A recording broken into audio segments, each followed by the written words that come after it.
Ustedes están escuchando SIBN, transmitido por Salet USA TV. Síganos en Twitter, @SaletUSATV, o visítenos en www.41596radio.com.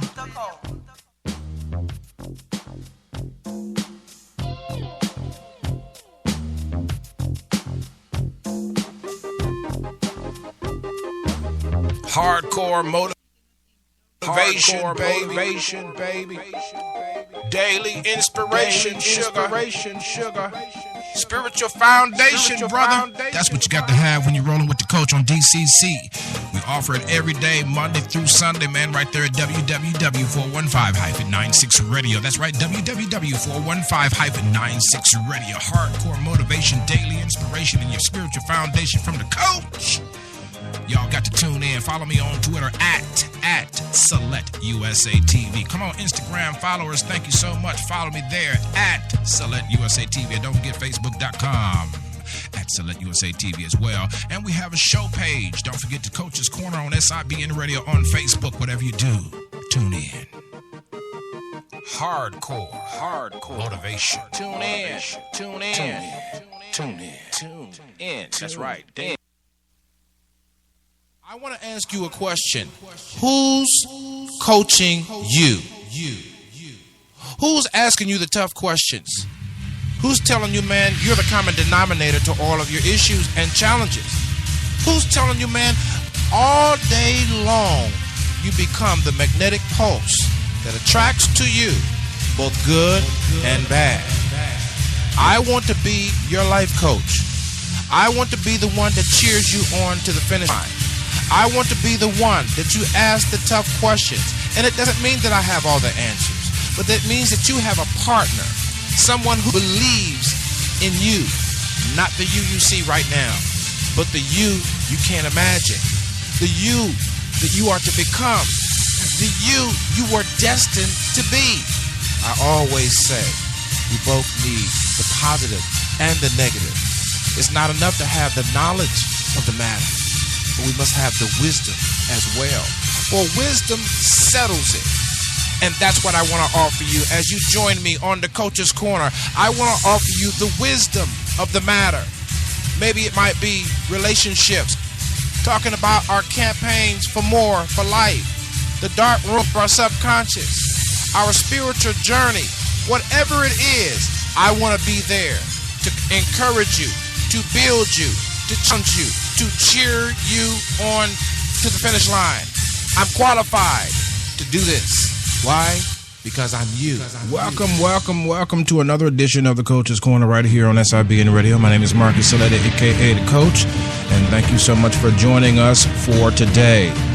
I want to thank you also for the various viewers and listeners around the world, recognizing that we're not here alone, but we have been joined by you and others across the globe. And thank you so very much. As I approach the microphone today, I admit I have my own set of personal and professional issues, but I like to think that I'm bringing to the table the wisdoms of the matter.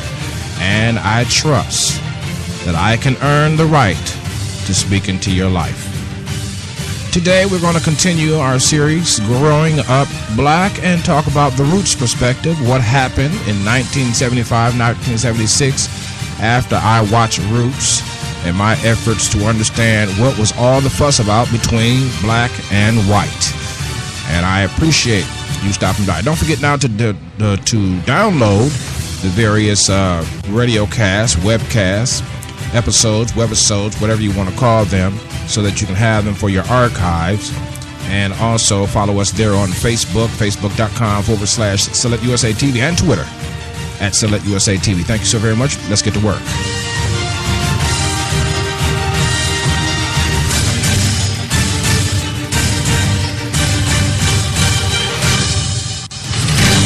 All right. Are you doing okay? I trust that you are doing okay.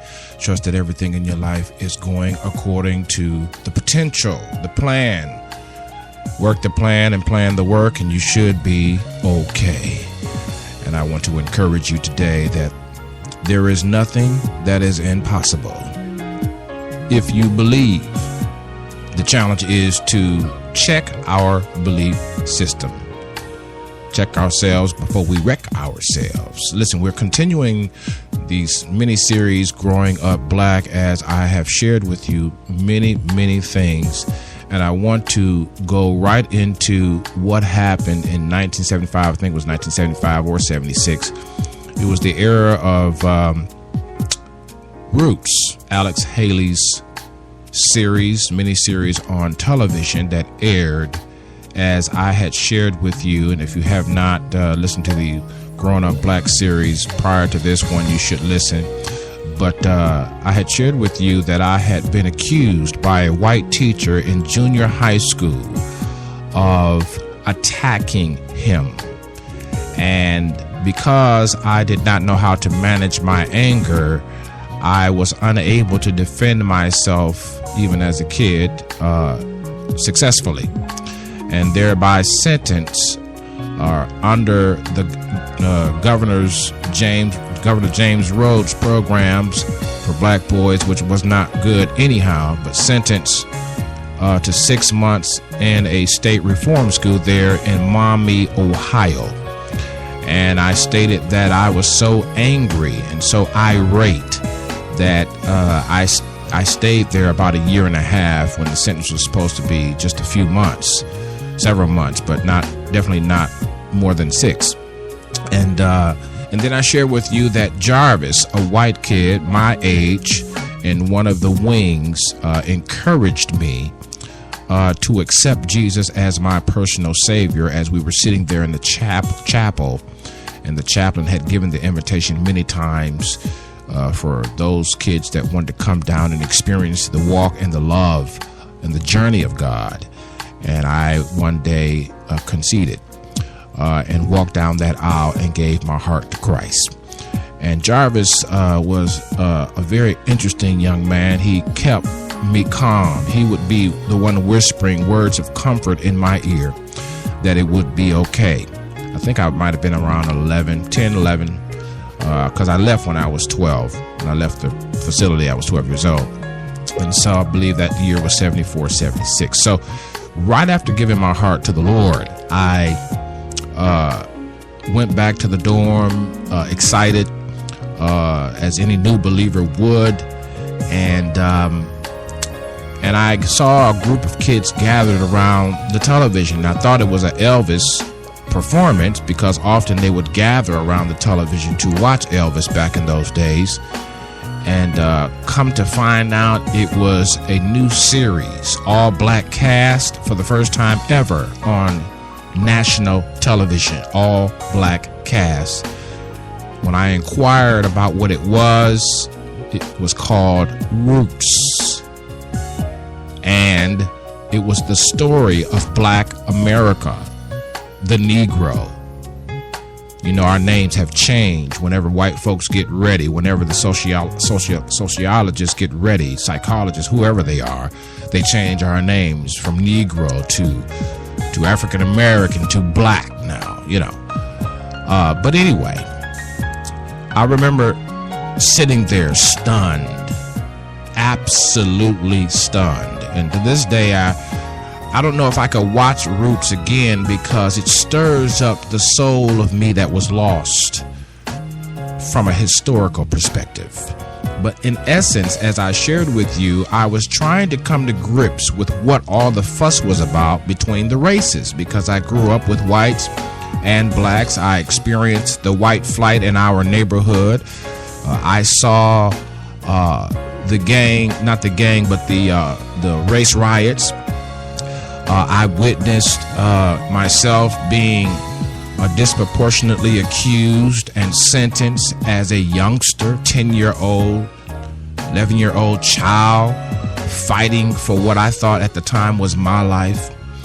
And when I saw Roots, I think I sat there with my mouth open for a long time.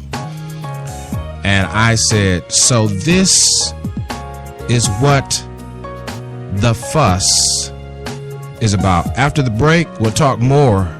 The Roots perspective. You're listening to DCC on SIBN Radio. Stand by.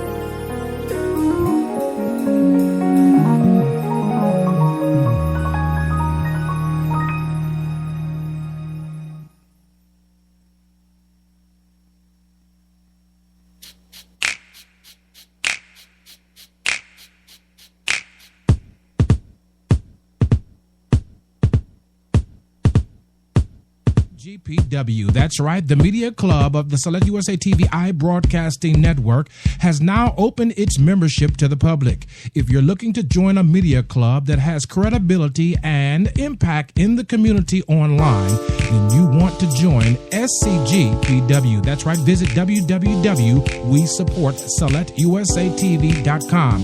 When you join free of charge with simply an email and your profile picture. That's right. Join SCGPW today and begin to collaborate and build partners worldwide. Visit www.WeSupportSelectUSATV.com. That's www.WeSupportSelectUSATV.com.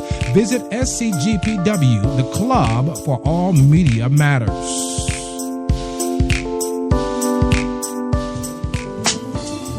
We interrupt this program to simply say thank you for your listenership here on SIBN Radio. We do not take what you're giving to us for granted. By all means, we invite you to be a part of our family in a deeper way. You can visit our websites, www.sibntelevision.com. You'll see a community page at the top there, and you can join free of charge with your email and share your thoughts, pictures, and so much more right there on the site. And for those of you that would like to listen more regularly to our block programming, you can visit www.SIBNradio-by-SelectUSATV.com. We're now looking for interns for the SIBN networks, and there is no shortage of work that needs to be done. Simply email us your bio or resume to globalcoverage@selectusatv.info. New programming is always a consideration here at the networks, and we invite you to share your ideas, concepts, or vision. As we move forward with a global multimedia platform, we expect great things. We now want to return you to your regularly scheduled program. And again, from our hearts to yours, thank you.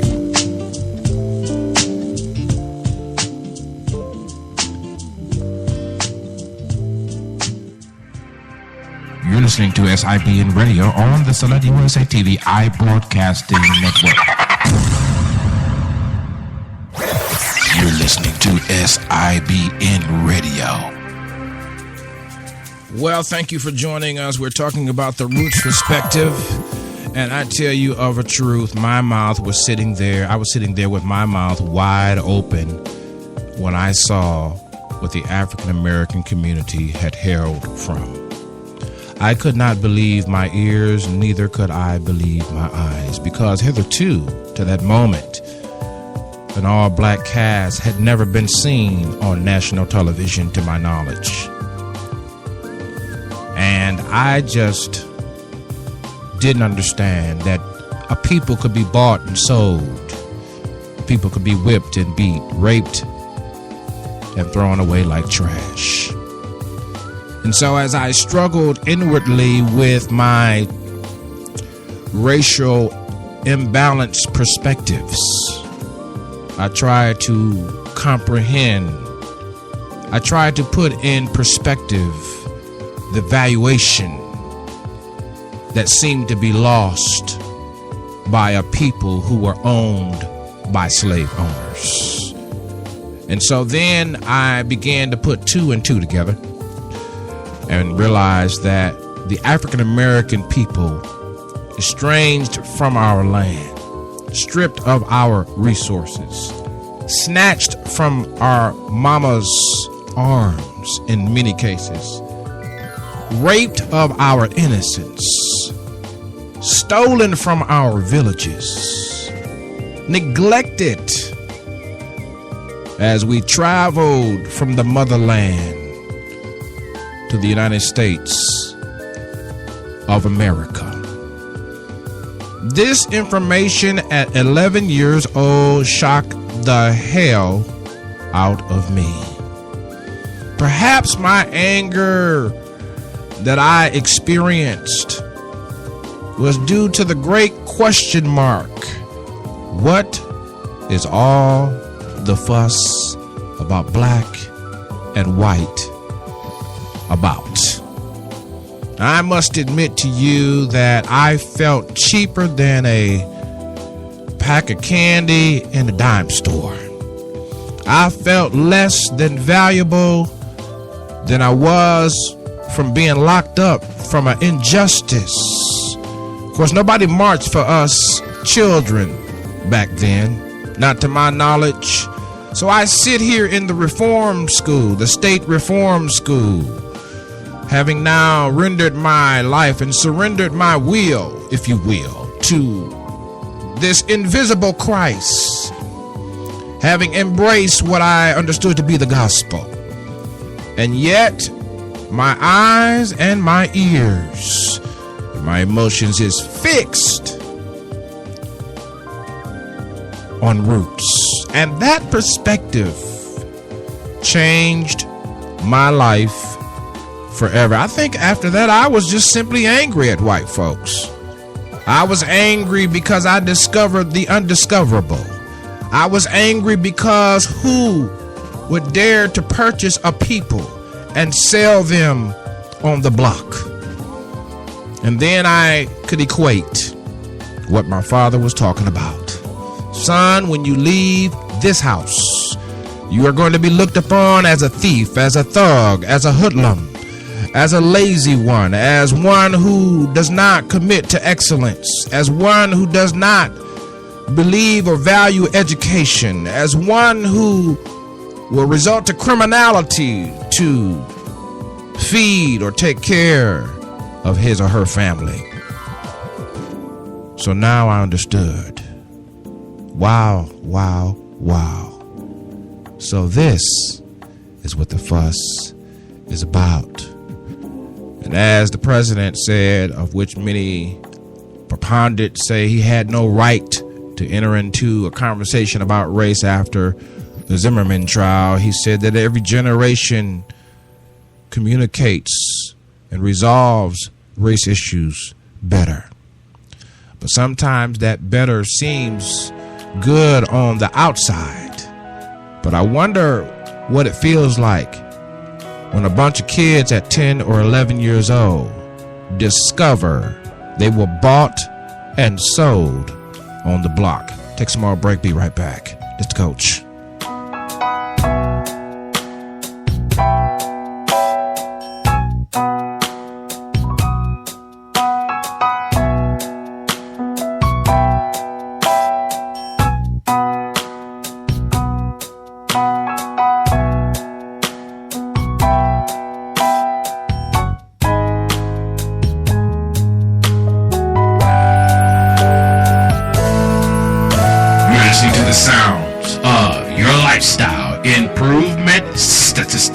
Hi, my name is Sonia Claiborne from East St. Louis, Illinois, by way of Carruthersville, Missouri. You're listening to the Lifestyle Improvement Station, SIBN Radio. Turn it up.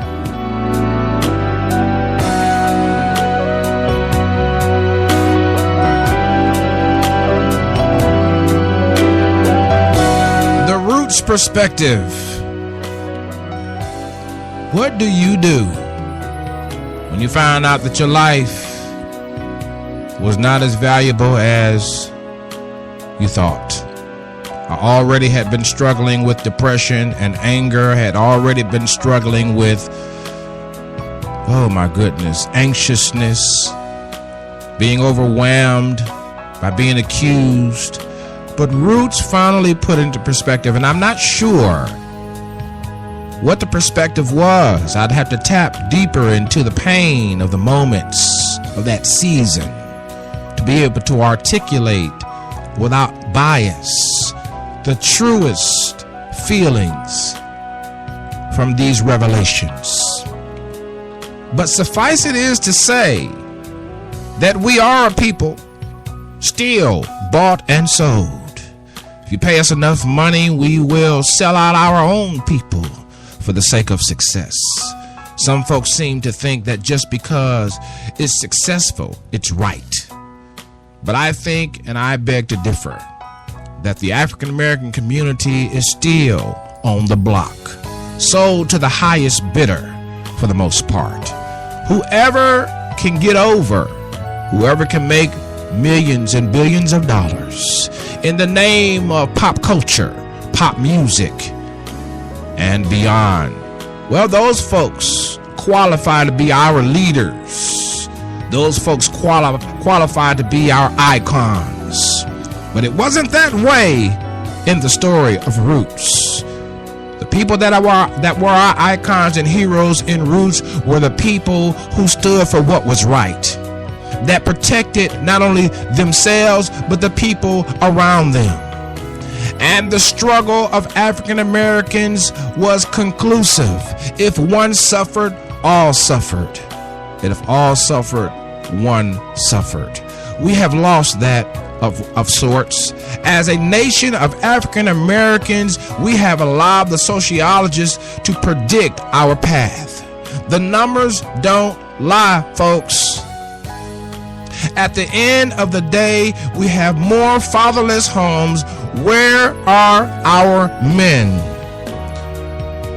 Snagged, I dare say, by the sale of them on a different block. Snagged by the injustice of a criminal system tipped against the African American race, and snagged by the conditioning and the mindset that black is bad and white is good. And how can we meet in the middle? Well, African Americans, my friends, my brothers and my sisters, my kings and my queens out there listening to me, you're going to have to stand up on your own 2 feet and perhaps consider adopting my philosophy that at the end of the day, as it stands for me, before I can represent the village, before I can represent the family, you have to say out loud and be proud, I am the common denominator in every situation. And if it is to be, then it is up to me. And that's how you start or recover the village's principle-centered living. It starts with one, and we should have a trickle-down effect because we believe we can make a difference. I'll come back with a closing word. You're listening to the sounds of DCC on SRBN Radio.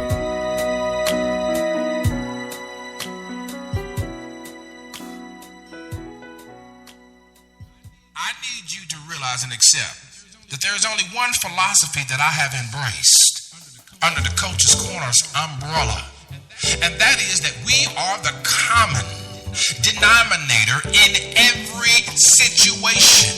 So I can't blame them, they, her, and him. I am stepping up to the plate, and I realize it's all me. Not that it's all about me, but it's all about the legacy for those that come behind me to achieve a height of success that I can't even imagine. This is called the transgenerational shift of mindsets, that we may propel ourselves into the generations that is to come and tell them, I won't leave you a mess that you have to clean up, but I'll leave you a principle-centered life that you can celebrate and catapult into more success. Join me on the Coach's Corner at www.415-96radio.com. That's www.415-96radio.com, and follow me on Twitter. That's the only way you can keep up with the coach. That's right, DCC is in the house on SIBN Radio. Tune in.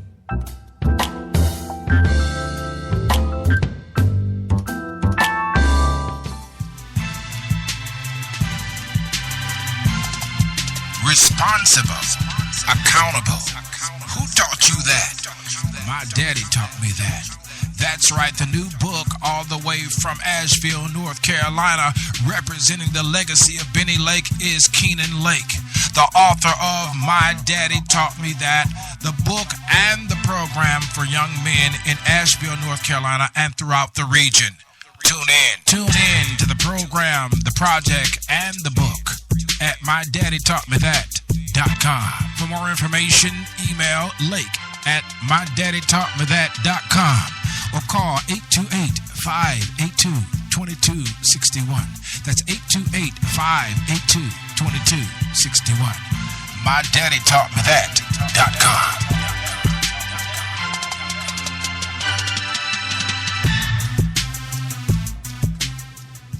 Well, we're back here. My thoughts are with you if you are African American as you seek to find your way.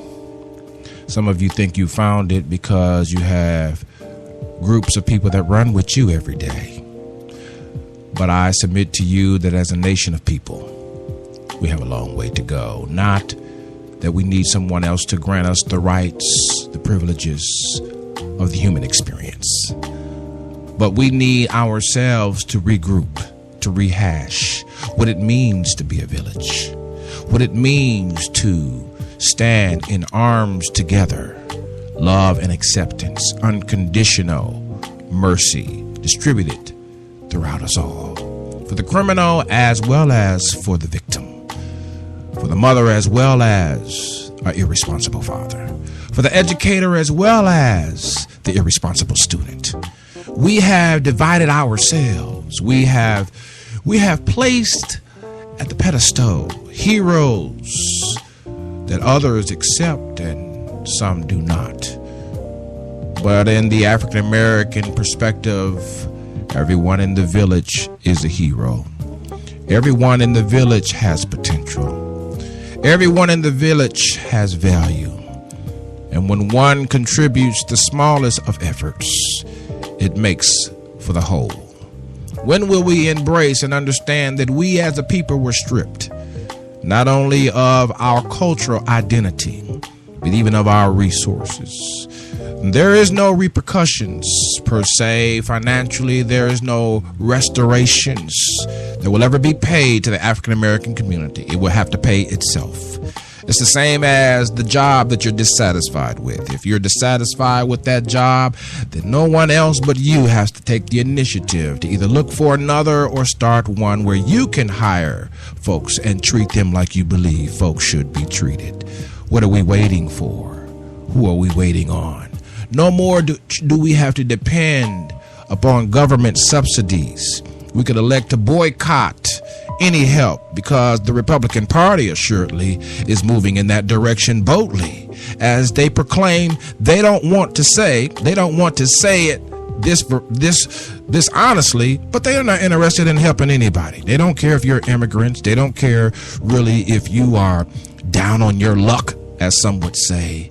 They don't care if you've lost your job. They don't care if you're borrowing student loans. The Republican Party as a whole, the elite, the base, if you will. Of course, there are a lot of great Republicans, so that's not a fair statement, but the elite of the Republican Party, and even in the Democrat Party, there's the elite that wants everything to be available to everyone, but not everyone can value what may be available. What am I saying? At the end of the day, you are the difference. Until next time, follow me on Twitter. Just coach, whatever you do, take care of yourself.